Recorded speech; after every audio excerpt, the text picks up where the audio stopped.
ನಮಸ್ಕಾರ ವೀಕ್ಷಕರೇ ಆರ್ಎಸ್ಎಸ್ ಹೌದು ಈಗ ರಾಜ್ಯದಲ್ಲಿ ಎಲ್ಲ ಇಡೀ ದೇಶಾದ್ಯಂತ ಭಾರಿ ಚರ್ಚೆಗೆ ಗ್ರಾಸವಾಗಿರೋ ಸುದ್ದಿ ಅಂದ್ರೆ ಸಚಿವ ಪ್ರಿಯಾಂಕ್ ಖರ್ಗೆ ಕೊಟ್ಟಿರೋ ಅದೊಂದು ಹೇಳಿಕೆ. ಆರ್ಎಸ್ಎಸ್ ರಾಜ್ಯದಲ್ಲಿ ಇನ್ಮುಂದೆ ಬ್ಯಾನ್. ರಾಷ್ಟ್ರೀಯ ಸ್ವಯಂ ಸೇವಕ ಸಂಘವನ್ನ ಕರ್ನಾಟಕದಲ್ಲಿ ಬ್ಯಾನ್ ಮಾಡುವ ಮಾತುಗಳನ್ನಾಡಿರೋ ಕಾಂಗ್ರೆಸ್ ಪಕ್ಷದ ಅಧ್ಯಕ್ಷ ಮಲ್ಲಿಕಾರ್ಜುನ್ ಖರ್ಗೆ ಪುತ್ರ ಪ್ರಿಯಾಂಕ್ ಖರ್ಗೆ ಹೇಳಿಕೆಗೆ ಈಗ ದೊಡ್ಡ ಚರ್ಚೆಗಳು ಆಗ್ತಾ ಇದ್ದಾವೆ. ಸ್ವತಂತ್ರ ಬಂದು ಇಷ್ಟು ವರ್ಷ ಆಯ್ತು, ಆರ್ಎಸ್ಎಸ್ ಏನ್ ಮಾಡಿದೆ? ಆರ್ಎಸ್ಎಸ್ ನಮ್ಮ ರಾಷ್ಟ್ರ ಧ್ವಜವನ್ನ ಅಂದ್ರೆ ತ್ರಿವರ್ಣ ಧ್ವಜವನ್ನ ಒಪ್ಪಿಕೊಂಡು ಧ್ವಜಾರೋಹಣ ಮಾಡೋದಕ್ಕೆ 50 ವರ್ಷಗಳೇ ಬೇಕಾಯ್ತು. ರಾಷ್ಟ್ರಗೀತೆಯನ್ನ ಒಪ್ಪಿಕೊಳ್ಳದ ಆರ್ಎಸ್ಎಸ್ ನ ಇದೆಂತ ದೇಶಭಕ್ತಿ? ಇವರೆಂತ ದೇಶಭಕ್ತರು? ಆರ್ಎಸ್ಎಸ್ ನಲ್ಲಿ ಏನ್ ಟ್ರೈನಿಂಗ್ ಕೊಡ್ತಾರೆ?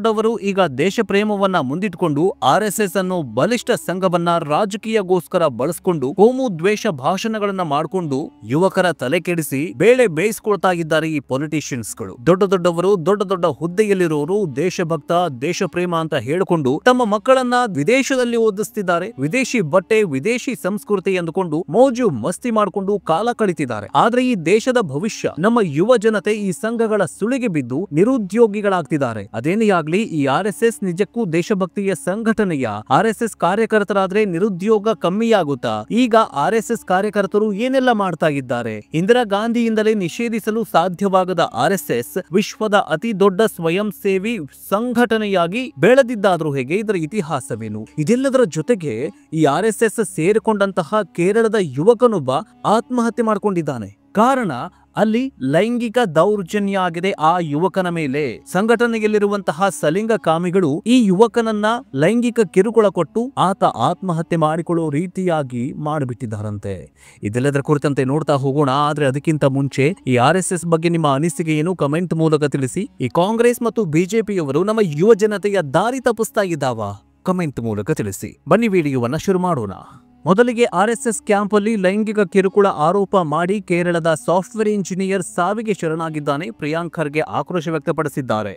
ಕೇರಳದ ನಿವಾಸಿ ಆನಂದು ಬಾಲ್ಯದಲ್ಲಿ ಪದೇ ಲೈಂಗಿಕ ದೌರ್ಜನ್ಯಕ್ಕೊಳಗಾಗಿದ್ದರಿಂದ ತೀವ್ರ ಮಾನಸಿಕ ಒತ್ತಡದಿಂದ ಬಳಲ್ತಾ ಇದ್ದರು ಅಂತ ಪೊಲೀಸರು ಹೇಳಿಕೊಂಡಿದ್ದಾರೆ. 26 ವರ್ಷದ ಸಾಫ್ಟ್ವೇರ್ ಇಂಜಿನಿಯರ್ ಆನಂದು ಆಜಿ ಎಂಬುವರ ಶವ ತಿರುವನಂತಪುರದ ಟಂಪಲೂರಿನಲ್ಲಿ ಹೋಟೆಲ್ ಕೋಣೆಯಲ್ಲಿ ಪತ್ತೆಯಾಗಿದೆ. ಪೊಲೀಸರು ಇದನ್ನ ಆತ್ಮಹತ್ಯೆ ಪ್ರಕರಣ ಅಂತ ಪರಿಗಣಿಸಿಕೊಂಡಿದ್ದಾರೆ. ಕೇರಳದ ನಿವಾಸಿ ಆನಂದು ಬಾಲ್ಯದಲ್ಲಿ ಪದೇ ಲೈಂಗಿಕ ದೌರ್ಜನ್ಯಕ್ಕೊಳಗಾಗಿದ್ರಿಂದ ತೀವ್ರ ಮಾನಸಿಕ ಒತ್ತಡದಿಂದ ಬಳಲ್ತಾ ಇದ್ರು ಅಂತ ಪೊಲೀಸರು ಹೇಳಿದ್ದಾರೆ. ಈ ದೌರ್ಜನ್ಯವನ್ನ ರಾಷ್ಟ್ರೀಯ ಸ್ವಯಂ ಸೇವಕ ಸಂಘ ಅರ್ಥಾತ್ ಆರ್ಎಸ್ಎಸ್ ಸದಸ್ಯರು ಮಾಡಿದ್ದಾರೆ ಅಂತ ಆರೋಪಿಸಿದ್ದಾರೆ. ಆನಂದ್ ಸಾಫ್ಟ್ವೇರ್ ಇಂಜಿನಿಯರ್ ಇನ್ಸ್ಟಾಗ್ರಾಮ್ ನಲ್ಲಿ ಕೊನೆಯ ಪೋಸ್ಟ್ ಅನ್ನ ಮಾಡಿದ್ದು ದೌರ್ಜನ್ಯದಿಂದ ಉಂಟಾದ ವರ್ಷಗಳ ಖಿನ್ನತೆ ಮತ್ತು ಆಘಾತವನ್ನ ವಿವರಿಸಿದ್ದಾನೆ. ಘಟನೆಯ ಬಗ್ಗೆ ರಾಜಕೀಯ ಚರ್ಚೆಗಳು ಕೂಡ ಬಿಸಿಯಾಗಿ ನಡೀತಾ ಇದ್ದಾವೆ. ಕಾಂಗ್ರೆಸ್ ಸಂಸದೆ ಪ್ರಿಯಾಂಕಾ ಗಾಂಧಿ ವಾದ್ರಾ ಆರೋಪಗಳ ಬಗ್ಗೆ ಸಮಗ್ರ ತನಿಖೆ ನಡೆಸಬೇಕು ಅಂತ ಒತ್ತಾಯಗಳು ಕೇಳಿ ಬಂದಿವೆ. ಪ್ರಿಯಾಂಕಾ ಗಾಂಧಿ ಒಂದು ಪೋಸ್ಟ್ ಅಲ್ಲಿ ಆನಂದ್ ಆಜಿ ತಮ್ಮ ಆತ್ಮಹತ್ಯೆ ಸಂದೇಶದಲ್ಲಿ ಹಲವು ಆರ್ಎಸ್ಎಸ್ ಸದಸ್ಯರು ಪದೇ ತಮ್ಮನ್ನ ನಿಂದಿಸಿದ್ದಾರೆ ಅಂತ ಆರೋಪ ಮಾಡಿದ್ದಾರೆ. ಆರ್ಎಸ್ಎಸ್ ನಾಯಕತ್ವ ತಕ್ಷಣ ಕ್ರಮ ಕೈಗೊಳ್ಳಬೇಕು ಅಂತ ಆಕ್ರೋಶ ವ್ಯಕ್ತಪಡಿಸುತ್ತಿದ್ದಾರೆ. ಅಂದ್ರೆ ಆರ್ಎಸ್ಎಸ್ ಇದು ಲೈಂಗಿಕ ದೌರ್ಜನ್ಯ ಮಾಡುವಂತಹ ಒಂದು ಸಂಘಟನೆಯ ಅನ್ನುವಂತಹ ಪ್ರಶ್ನೆ ಮೂಡುತ್ತೆ. ಅದರಲ್ಲೂ ಕೂಡ ಒಬ್ಬ ಸಲಿಂಗ ಕಾಮಿಗಳು ಕೂಡ ಈ ಒಂದು ಆರ್ಎಸ್ಎಸ್ ಸಂಘಟನೆಯಲ್ಲಿದ್ದಾರಾ? ಇದು ಜಾಸ್ತಿ ಆಗಿದೆಯಾ ಅನ್ನುವಂತಹ ಪ್ರಶ್ನೆ ಮೂಡ್ತಾ ಇದೆ. 26 ವರ್ಷದ ಸಾಫ್ಟ್ವೇರ್ ಇಂಜಿನಿಯರ್ ಆರ್ಎಸ್ಎಸ್ ಸಂಘಟನೆಯಲ್ಲಿ ಲೈಂಗಿಕ ದೌರ್ಜನ್ಯ ಆಗತ್ತೆ ಅಂತಂದ್ರೆ ನೀವೇ ಅರ್ಥ ಮಾಡ್ಕೊಳ್ಳಿ. ಇನ್ನು ಪ್ರೇಮ ಸಂಬಂಧ, ಸಾಲ ಅಥವಾ ಅಂತಹ ಯಾವುದರ ಕಾರಣದಿಂದ ನಾನು ಆತ್ಮಹತ್ಯೆ ಮಾಡ್ಕೊಳ್ತಾ ಇಲ್ಲ. ನನ್ನ ಆತಂಕ ಮತ್ತು ಖಿನ್ನತೆಯಿಂದಾಗಿ ನಾನು ಇದ್ದೇನೆ ಆತ್ಮಹತ್ಯೆ ಮಾಡ್ಕೊಳ್ತಾ ಇದ್ದೇನೆ. ಅಲ್ಲದೆ ನನ್ನ ಔಷಧಿಗಳಿಂದಾಗಿ ನಾನು ನನ್ನ ಕೆಲಸದ ಮೇಲೆ ಗಮನ ಹರಿಸೋದಕ್ಕೆ ಸಾಧ್ಯವಾಗ್ತಾ ಇಲ್ಲ ಅಂತ ಅನಂತು ಬರೆದುಕೊಂಡಿದ್ದಾರೆ. ಬಾಲ್ಯದಲ್ಲಿ ಆರ್ಎಸ್ಎಸ್ ನೊಂದಿಗೆ ಸಂಬಂಧ ಹೊಂದಿದ್ದ ಆನಂದ್ ಬಾಲ್ಯದಲ್ಲಿ ಪದೇ ಲೈಂಗಿಕ ಮತ್ತು ದೈಹಿಕ ಕಿರುಕುಳದಿಂದ ಉಂಟಾದ ಮಾನಸಿಕ ಅಸ್ವಸ್ಥಗಳಿಗೆ ಆ ಸಂಘಟನೆಗೆ ಕಾರಣ ಅಂದ್ರೆ ಆರ್ಎಸ್ಎಸ್ ಸಂಘಟನೆಗೆ ಕಾರಣ ಅಂತ ಆರೋಪ ಮಾಡಿ ಡೆತ್ ನೋಟ್ ನಲ್ಲಿ ಬರೆದಿಟ್ಟಿದ್ದಾರೆ. ಒಬ್ಬ ವ್ಯಕ್ತಿ ಮತ್ತು ಒಂದು ಸಂಘಟನೆಯನ್ನ ಹೊರತುಪಡಿಸಿ ನನಗೆ ಯಾರ ಮೇಲೂ ಕೋಪ ಇಲ್ಲ.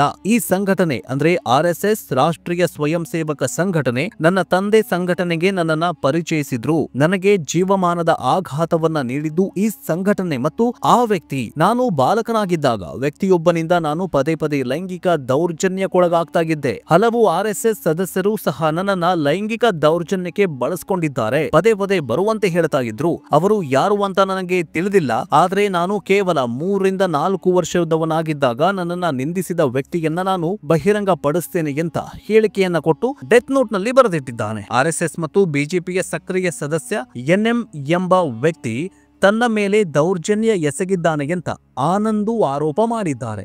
ಅವನು ತನ್ನ ನೆರೆಹೊರೆಯವನೂ ಆಗಿದ್ದನು ಮತ್ತು ಆತ ಸಹೋದರನೊಂದಿಗೆ ನಂಬಿದ ವ್ಯಕ್ತಿಯೂ ಕೂಡ ಆಗಿದ್ದ. ನಿರಂತರ ನಿಂದನೆಗಳಿಂದ ನನಗೆ OCD ಇರುವುದು ಪತ್ತೆಯಾಯಿತು ಅಂತ ಹೇಳಿಕೆಯನ್ನ ಕೊಟ್ಟಿರುವಂತಹ ಒಂದು ಡೆತ್ ನೋಟ್ ಈಗ ಬಯಲಾಗಿದೆ.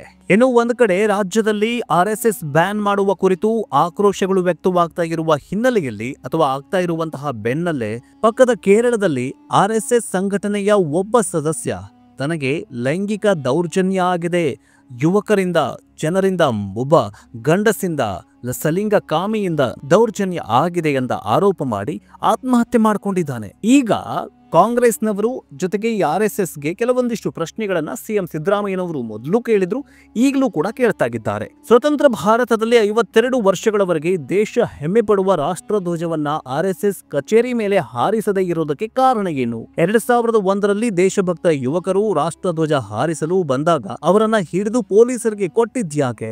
ನಾಗ್ಪುರದಲ್ಲಾಗಿದ್ದು. ಇನ್ನು ದೇಶಕ್ಕೆ ತ್ರಿವರ್ಣ ಧ್ವಜ ಅಲ್ಲ, ಭಗವಾ ಧ್ವಜವೇ ಆಗಿರಬೇಕು ಅಂತ ಪ್ರತಿಪಾದಿಸ್ತಾ ಇದ್ದ RSS ಸಂಘ ಸಂಚಾಲಕರಾಗಿರುವಂತಹ KB ಹೆಗಡೆವಾರ್ ಮತ್ತು ಗೋಲ್ವಾಲ್ಕರ್ ಅವರ ನಿಲುವಿನ ಬಗ್ಗೆ ನಿಮ್ಮ ಮತ್ತು ನಿಮ್ಮ ಪಕ್ಷದ ಈಗಿನ ಅಭಿಪ್ರಾಯ ಏನು? ತ್ರಿವರ್ಣ ಧ್ವಜ ರಾಷ್ಟ್ರೀಯ ಮುನ್ನೋಟ, ಸತ್ಯ, ಇತಿಹಾಸ ಇಲ್ಲವೇ ಪರಂಪರೆಯಿಂದ ಪ್ರೇರಣೆ ಪಡೆದು ತಯಾರಿಸಿರಲಿಲ್ಲ?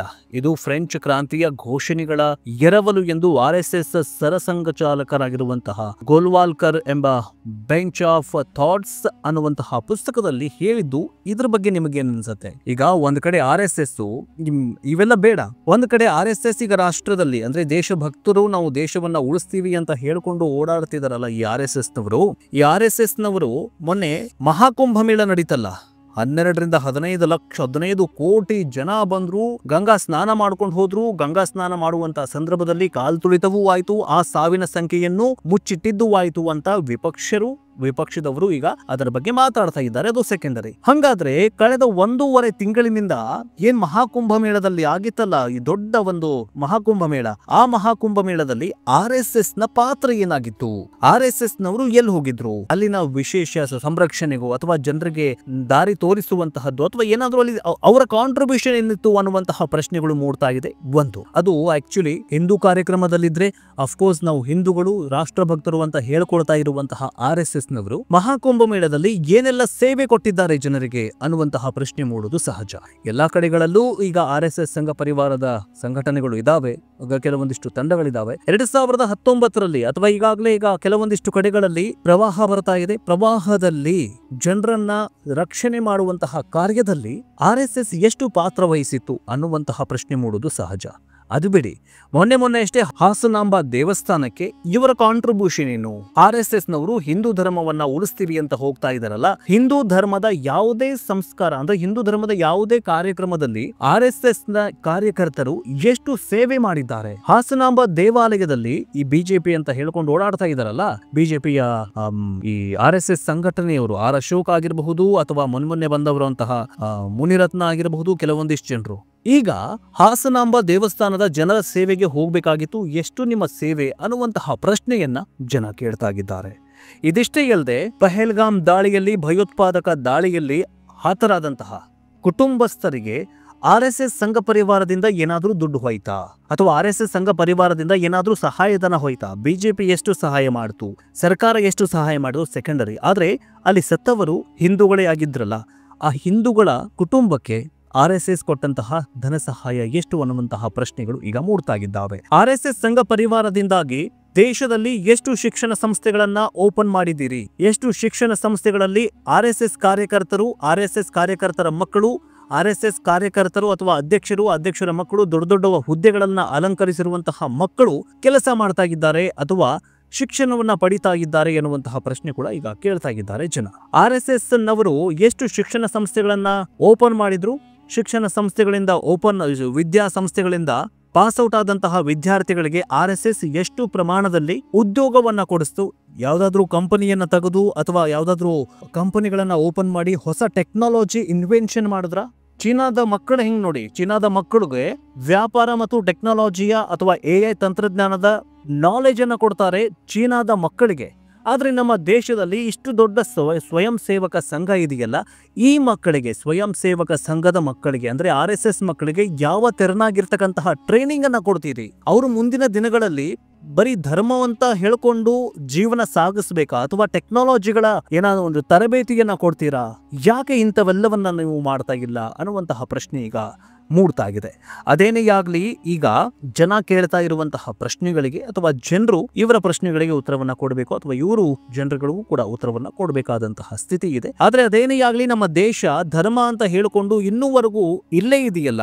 ಚೀನಾ, ಜಪಾನ್, ರಷ್ಯಾ ಅಂತಹ ಬೃಹತ್ ದೇಶಗಳು, ಪವರ್ಫುಲ್ ರಾಷ್ಟ್ರದ ಮಕ್ಕಳು ಎಷ್ಟು ನಾಲೆಜಬಲ್ ಆಗಿದ್ದಾರೆ. ಚಿಕ್ಕ ಮಕ್ಕಳು ಎಂತೆಂಥ ಇನ್ವೆನ್ಷನ್, ರಿಸರ್ಚ್ ಜೊತೆಗೆ ತಂತ್ರಜ್ಞಾನಗಳನ್ನ ಬಳಸ್ಕೊಂಡು, ಎಷ್ಟೋ ಚಿಕ್ಕ ಪುಟ್ಟ ಮಕ್ಕಳು AI ನಾಲೆಜ್ ಅನ್ನ ಬಳಸ್ಕೊಂಡು ಸಾಫ್ಟ್ವೇರ್ ಇಂಜಿನಿಯರ್ಗಳಾಗಿದ್ದಾರೆ. ಆದ್ರೆ ನಮ್ಮ ಮಕ್ಕಳು ಏನ್ ಮಾಡ್ತಾ ಇದ್ದಾರೆ? ಧ್ಯಾನ, ಪಠನ ಅದು ಮಾಡ್ಲಿ, ಆದ್ರೆ ಅದನ್ನೇ ಪ್ರೊಫೆಷನಲ್ ಆಗಿ ತಗೊಂಡಿದಾರಲ್ಲ. ಭಜನೆ ಮಾಡಿಕೊಂಡು ಅಥವಾ ಈ ಸಂಘಗಳ ಬೆನ್ನತ್ತಿ ಇವುಗಳನ್ನೇ ಮಾಡಿಕೊಂಡು ಜೀವನ ನಡೆಸ್ಕೊಂಡು ಹೋಗ್ಬೇಕಾ? ಕಾರ್ಯಕರ್ತರು ಮಾತ್ರ ಈ ಸಂಘಟನೆಗಳಲ್ಲಿ ಕಾರ್ಯಕರ್ತರಾಗೇ ಉಳಬೇಕು.